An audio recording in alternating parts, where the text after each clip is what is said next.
tapos butasan niya na yung ano, yung talong para mabilis siyang ano.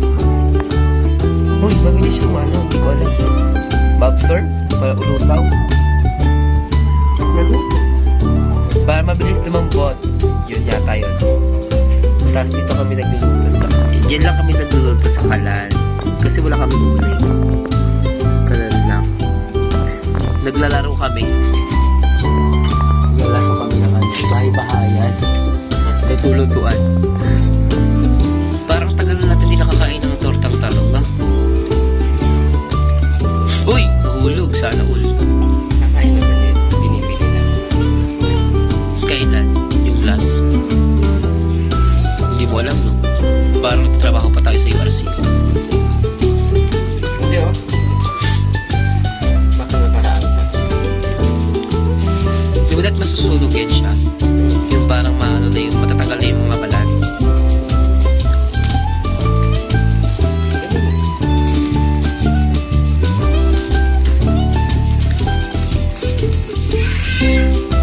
So ayan, ganyan lang gagawin guys. Kailangan maano siya yung parang matatanggal na yung balat niya. Ayan, kukuhain ko yung binigay na rice cooker ni Ate Julie. Ito yung binigay na rice cooker ni Ate Julie. Gagamitin na namin. Ayan, nag-unbox na siya.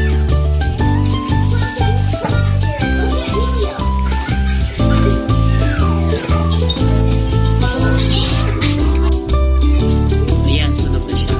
Pero kung pa, pwede susunogin naman talaga yun.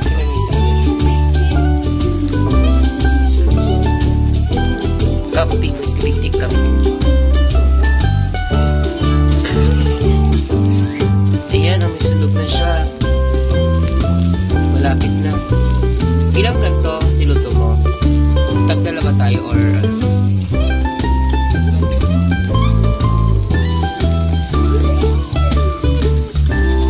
ay, di ba meron din tayong kamatis?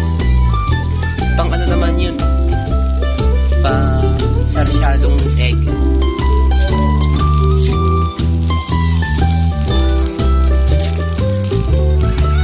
Medyo ilaw pa ano nito? Yung baba. Siya, malapit na siyang luto. Malambot na siya guys. So, ibig sabihin, ayan, pwede na to. So, ito yung egg. Toto. Kunti na lang. Malapit na siya. Pwede na pinutumin. Batch. Second batch na. Okay na yung isa. Ay, yung tatlo. Ay, tatlo tayo.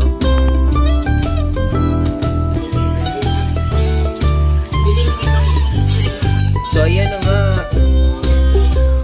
Tinatanggal niya na yung balat. Ito na yung tanggal yung balat talaga ng egg. Parang payat. Dapat yung sa malalaki. Dapat pala malalaki. Mura lang kasi yan eh. Magkano ba yung 40? Pero okay na yun. Torta pa rin. Masarap pa rin. Nahalo na nga. Ayan, ikot-ikotin natin hanggang sa lumami ang pula. Kailangan mag-ano ba yan siya? Malabnaw?